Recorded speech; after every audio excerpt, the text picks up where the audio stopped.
I don't know about you, but I can struggle with low mood in winter. There is a lot to like.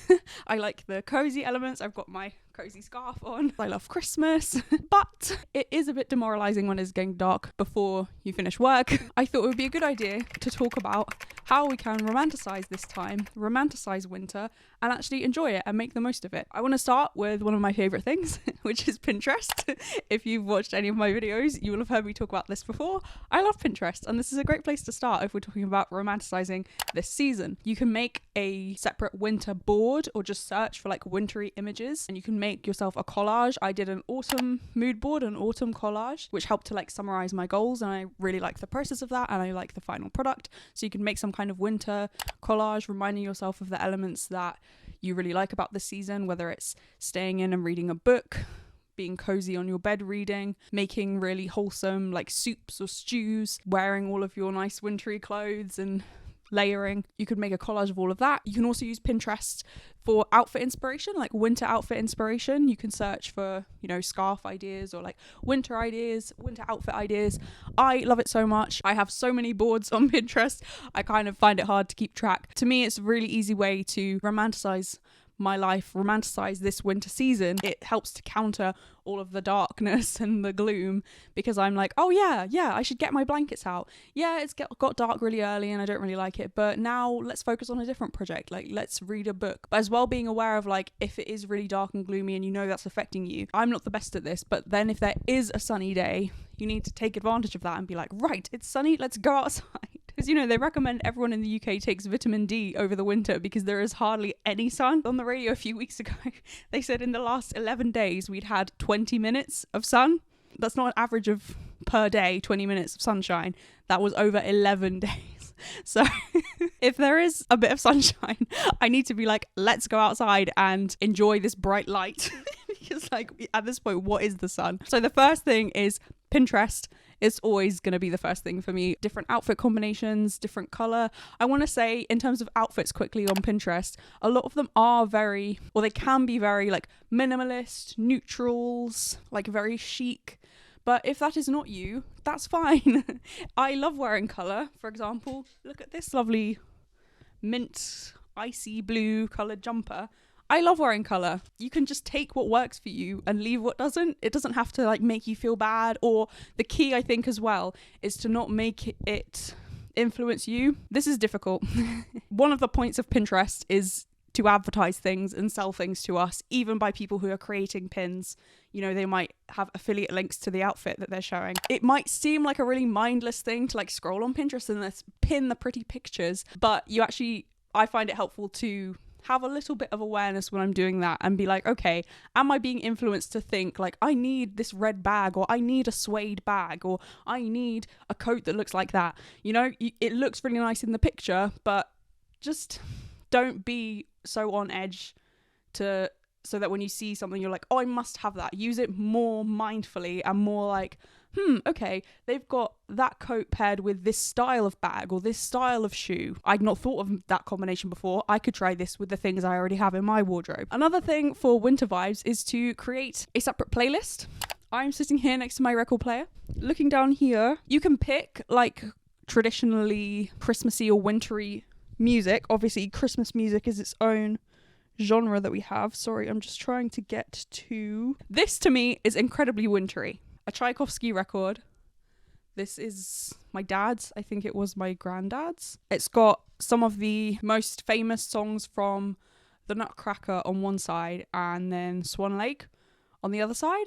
And this to me is winter. So I'm going to start playing this because we are past the middle of November now. So it feels apt to play that. But it doesn't even have to be traditionally Christmassy music or wintry music. Like I would say for me as well, the Harry Potter soundtrack or the Succession soundtrack. I'm just naming like classical music at this point. But to me that is, I don't know, maybe that can also be spring. But it does feel quite wintry. Maybe because it's more reflective or more emotive, I don't know. But you can also just make up your own playlist and be like, okay, I'm going to listen to more Halsey, she's got a new album out. I'm going to go through all of her old albums. Like, just pick something new to listen to, or there are so many playlists already made, just put one on shuffle. I am not always someone for new music, or if I am, I'll pick like one song and repeat it. I've recently been listening on repeat to Aquamarine by Addison Rae. It was on an online playlist or something. It was on one of Spotify's playlists and it came on shuffle and I was like, oh my gosh, I love this song. It was like the second song on the playlist and I just was then repeating that. Just creating a playlist to set a certain mood, whether you want to include, like we talked about, classical music, or you could do one that includes lots of jazz, which again can be really calming and like homey and cozy, or you can include like piano songs if you want to get like more sad or reflective. Don't pick things that are going to make you sad, but being reflective or sad is not a bad thing, but just don't pick ones that you know are going to make you feel like, oh my gosh, I miss this person, or oh my gosh, this is terrible, or bring up loads of bad feelings. Just like gentle songs, or you know, like put loads of Olivia Rodrigo, like loud Paramore, like rock kind of pop songs, whatever you want. But like with going on Pinterest, making a new playlist for a new season to cultivate a specific vibe is a very good idea, and something I find really helpful if I want to romanticize a specific time in my life, because as well, music can almost be like a little time capsule where it's like, oh yeah, I remember, for example, in May this year, 21 Pilots had a new album. So May and June, I was listening to a lot of their music, or I was listening to Brat in June. And even like years ago, I have specific songs which remind me of really specific times. So you make your playlist now, even if you just pick like 3 or 4 songs, and those songs you will then look back on and they will be representative of this time. And that's how you romanticize your life as well, is to document it. And one way of documenting it is through music and through creating memories associated with certain songs. So this is a really powerful step. I would say another great way to romanticize your life and beat the winter blues is to make sure you include some kind of movement every day, whether this is you want to take advantage of the sunshine like we talked about and go for a morning walk or a lunchtime walk, preferably like when the sun is out. I think it's a good idea to be outside in the daylight, but if you can only walk after work when it's dark, that's also a good idea. I find walking is really good for my mental health. I've never gone for a walk and come back and been like, that was a bad idea, you know? It's always been like, oh, I bumped into this person and their dog, or I had a really nice time wandering around. I come back with a different perspective, or I saw the sky was a pretty colour, or I saw some stars, or the moon was nice, right? Like there's always something. And I will say as well, as time goes on and we get closer to Christmas, I like going on Christmas walks with my sister, which is basically we just walk around our neighbourhood and look at all of the lights that people put up outside their houses and look at their Christmas trees. As you walk down the street, you see all of these lights and it's really cheery, because that is something so specific to this time. It really does help to romanticize this moment, because you know in January or whenever people will take those lights down. So it's like, oh, I'm here, I'm present, I'm appreciating this moment. For me, that's what romanticizing a moment is about. It's like being really present and noticing the little things, which is what my channel is all about. I talk about the little things all the time. I will leave a little things video if you are unfamiliar, so you can check that out if you would like. But I'm looking forward to Christmas walks, definitely. Even if you don't want to do movement in terms of walking or running, I've been going on a few runs recently, which is really nice. But if you don't want to do that, even something gentle like doing some yoga and having your LED candle on, or putting a tea light on while you're doing your yoga, or even just like stretching and breathing, like it's something where you're still having movement, even if it's not like the same energy you would have to like go out in the summer for like a whole 2-hour walk or whatever. You're still doing something which will give you some benefits, particularly if we focus on the mental benefits, the clarity that movement and exercise often brings, and not so much focusing on any physical benefits like in terms of the way you look. I don't find that helpful to focus on, but the mental benefits for me are so powerful and so worth it. I mentioned candles briefly there. That's another great way to romanticize this season and really get into the spirit of like being a homebody, or being, you know, inside when it's really dark all the time. I mean, I'm filming this right now and it's 8:30, but it feels like it's like 10 o'clock because it's been dark for 4 hours now, and it was getting dark at 4. So 4.5 hours really, it's been feeling dark. I'm like, I need to get ready for bed soon. It's like, oh no, I've still got a couple of hours. So just lean into the gloom and be like, okay, well, I'm going to be inside a lot. Let's sort out my lamps. So like this time last year, I remembered I needed to sort out one of my lamps. It needed a new light bulb. And it's like, well, I need to do that now because I'm going to be using this light a lot. Like, yeah, in the summer, I don't really need a lamp because it gets dark at like 10, right? I can manage just by a few candles or using my main light even. But in winter, when it gets dark so early, it's nice to create some mood lighting and not just rely on like your overhead light. I've got that on because it's better for the lighting of the video. I did not have that on before, and I do not like having it on. It gives me like harsh horror movie vibes. but having lamps on is a lot better. So I have 2 lamps. I have my LED candle here, other candles as well, like scented candles. I am mindful of putting them on in the evening when I can't have like a draft coming through. Like I don't know what chemicals are in these scented candles basically. So it's good to have like fresh air moving through the room. But in the evening, obviously if it's cold, I don't want to have the windows open so much. So, but an LED candle, great for that. Just leaning into the cozy atmosphere, get some like cozy blankets or use a cozy scarf. Something that helped me last year, particularly last January when it was just so dark, and by that point Christmas is over and it's a bit like, what is the point of all of this darkness? It's just like relentless. Something that helped me then, and which will help me again, is to create a little bit of a schedule. So just like agree with yourself, Friday or Wednesday is going to be movie night, and make a list of films that you've not seen, like classic films that you've not watched. Like I've not watched Star Wars, for instance, so I could put that on my list. I mean, that idea is not particularly compelling, but who knows, like I could watch that. If you have any suggestions for classic films to watch, please leave them in the comments below. But designate one night as a movie night, and then you can always look forward to that. I think looking forward to things and having things to look forward to, particularly in January, you know, right now I can be looking forward to Christmas and spending time with my family, but you know, by January it's like, okay, it's the start of a whole new year. That's going to bring a whole new set of challenges and hopefully growth, but you know, it might be difficult. Having a routine of every Wednesday I watch a new film, or every Wednesday I watch a new episode of this TV show that I've been watching. I think that can be really helpful. Or having like a reading night and being like, I'm going to spend 2 hours reading my book, right? Like giving yourself time that you otherwise wouldn't spend on yourself. I saw something about like we should give ourselves at least an hour a day of like maintenance and like self-care and just like time for yourself to do nothing, to feel like no pressure to do anything, to just rest and be like, it's okay. Whether you want to use that time to do a face mask or do some yoga or just like scroll on your phone or watch something, like it doesn't have to be like a massive self-care evening. It can just be, this is an hour that I'm giving myself, which is no stress. I'm not going to think about all of the things I have to do or all of the things I need to do tomorrow or my to-do list or whatever. I'm just going to let myself in this time rest and do whatever I feel. If reading is the thing that you don't give yourself time to do but you really enjoy, be like, every Tuesday night I'm going to read for an hour. Or you could be like, every Saturday I'm going to go for a long walk because I'm not working on Saturday. Really put that stuff into your schedule and take it seriously, because it is investing in yourself, is the way I view it. I'm like, I know this will make me feel better. I know it helps me to look forward to something. I know I will actually enjoy watching whatever new film and following through on that promise that I've made to myself of time that I've set aside specifically for this activity.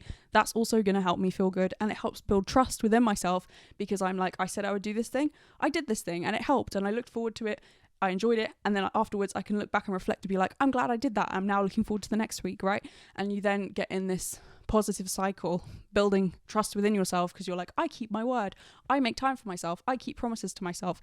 And that is a really valuable thing to have, particularly at a time like this when it is gloomy, and you can start, well, at least I can start getting these thoughts about like, oh, nothing's worth anything, or why do I bother doing anything, or what's the point of all of this? Having something concrete that I can show to myself, like, I said I was going to do this, I did it. Like a complete thing like that, and an ongoing thing of I do this every Saturday, or I read every Tuesday or whatever. That's a really powerful thing. And so I would encourage you to have some kind of loose schedule around some kind of activity that you know you enjoy, whether you want to schedule in an hour of collaging while listening to music, like combine some of the elements that we talked about so far. I would also say a really key element is to stay connected to other people and also to yourself. We talked about self-trust there. A really powerful way to stay connected to yourself is to journal. If you want to start small, you could do a gratitude list. Maybe just use the Notes app on your phone and make a gratitude list at the end of every day, or if you prefer to do it in the morning when you wake up, just be like, I'm grateful for my cozy bed, I'm grateful for water, I'm grateful for I can see the sun, maybe we're gonna get 20 minutes of sunshine today. Or just free writing stream of consciousness style, like whatever's going on. It's always surprising what comes up. This is an exercise I like to do every so often on my laptop, just typing out. I put a timer on for 10 minutes and free write, continuously type, always typing, even if what you're typing is I don't know what to write, I don't know what to write, I don't know what to write, I don't know what to write.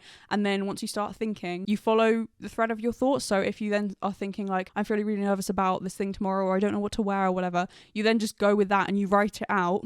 And sometimes insecurities or doubts or anger, like different things will come up that will surprise you when you read it back. But at the time, the point is not to like be analysing it or noticing it. It's just really to like get the stuff out, and it can be really cathartic and a good way to stay connected to yourself, because you're allowing yourself that time to release those emotions, or to just like get all of this noise out of your head and put it onto, not paper, but put it onto your laptop and onto the document on your computer. Then afterwards you can reflect on it and be like, is there anything here I need to take forward or work on?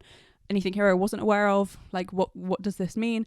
And not to like overanalyze it, because sometimes I can get caught in that and it's not always helpful, but just to notice it and be like, okay, I need to keep my eye on this insecurity or this fear or this doubt, or why do I think of myself in this way, or why am I judging other people in this way, right? Like having some awareness of it, but just being like, okay, let's keep an eye on that.